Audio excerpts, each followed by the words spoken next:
Assalamu алейкум, кутман жалпыңыздарга. Акыркы учурларда сиздер үчүн жазып койгон эң пайдалуу маалыматтарымды окуп берейин деп ниеттенип турам.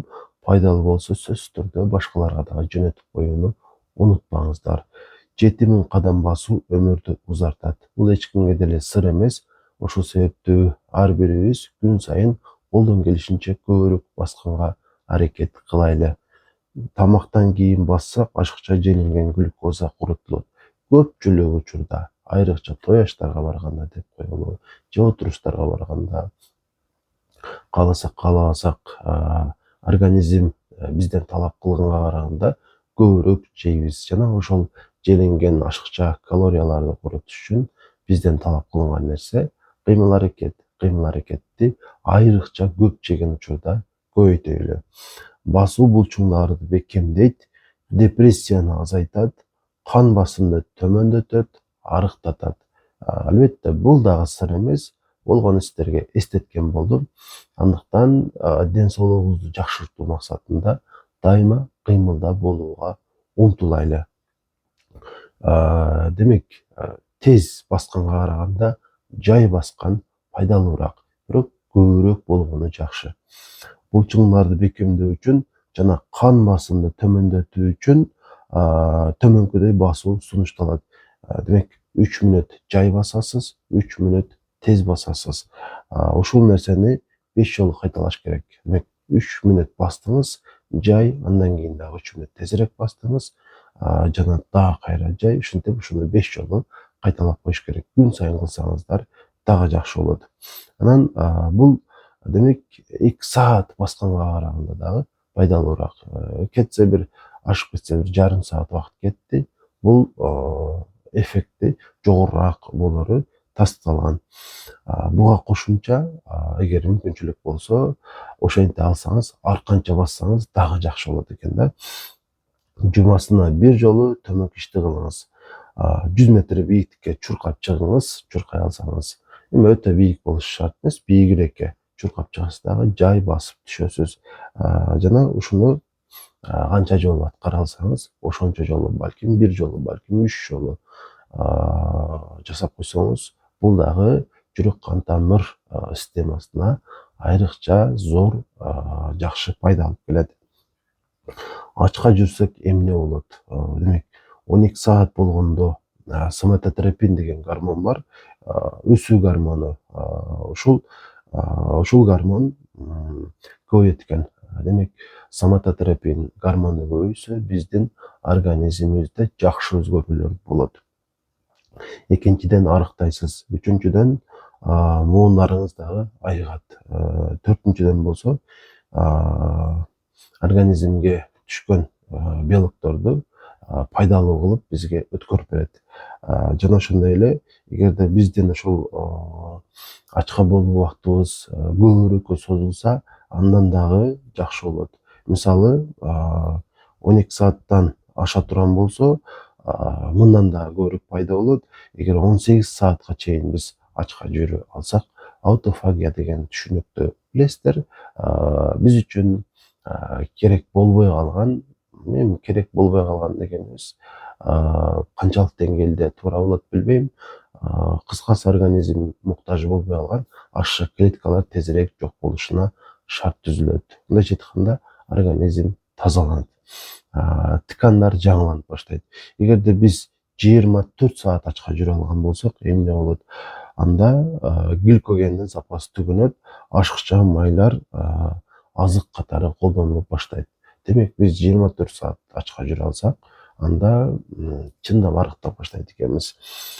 Сиздеги оорулар айыгып баштайт. Бизде толтура сезгенүүлөр бар. Алар бизге өтө сезиле бербегени менен, чындыгында майда барат белгилер менен. Мисалы, көп эле учурда эртең менен чарчап ойгонобуз, ишке болгон жөндөмүбүз начар болот, дайыма алсырап жүрөбүз, тамакка болгон табит начар болот. Ушулардын бардыгы биздеги ушул сезгенүүлөрдү билдирет. Ушулар дагы азайып баштайт. Сибир деген оору бар, ошо ичкечегиде. Ошудан дагы айыгышыбызга шарт түзүлөт. Жүрөк кан тамыр системасынын иши жакшырат. Мээ дагы жакшы иштеп баштайт. Биз ойлошубуз мүмкүн, ток болсок жакшы жүрөбүз деп. Чындыгында биз ачка болсок жакшыраак жүрө алабыз. Анан соңунда дагы бир кошумча маалымат менен бөлүшө кетейин. Синдром поликистоз яичников деген оору бар, аялдарда болчу оору. Мунун өзгөчөлүгү эмнеде? Мунун өзгөчөлүгү аялдардагы ошол эркектик гормондор, өзүңүздөр жакшы билесиздер, эркекте дагы аялдын гормондору болот, аялда дагы эркектин гормондору болот. Ошол тестостерон, дегидротестостерон деп коет, ушул гормон көбөйүп кетет. Эгер бул гормон аял кишиде көбөйчү болсо эмне болот? Өнү эркектикине окшоп жонуп баштайт. Ушул жерлерине ушул сакал өсүп баштайт. Жана ошондой эле булчуңдуу болот. Кыскасы, аял киши өзү бирок эркектин элесин пайда кылат. Чындыгында бул кимде болсо өтө кайгылуу нерсе.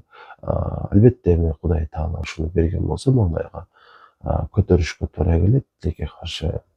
Анан эгер ушул диагноз сизден чыккан болсо эмне кылышыңыз керек? Албетте врачтын көрсөтмөлөрүн аткарууну эч убакта токтотпойсуз. Ага кошумча сизге сунушталуучу нерсе, колдон келсе өйдө да айтылган сунуш, ачка жүрүүгө умтуласыз. Сааты менен тамактаныш керек. Эгер бир күндө 2 жолу тамактанып, ошону менен чыдап жүрө алсаңыз, бул дагы өтө жакшы жыйынтык берет.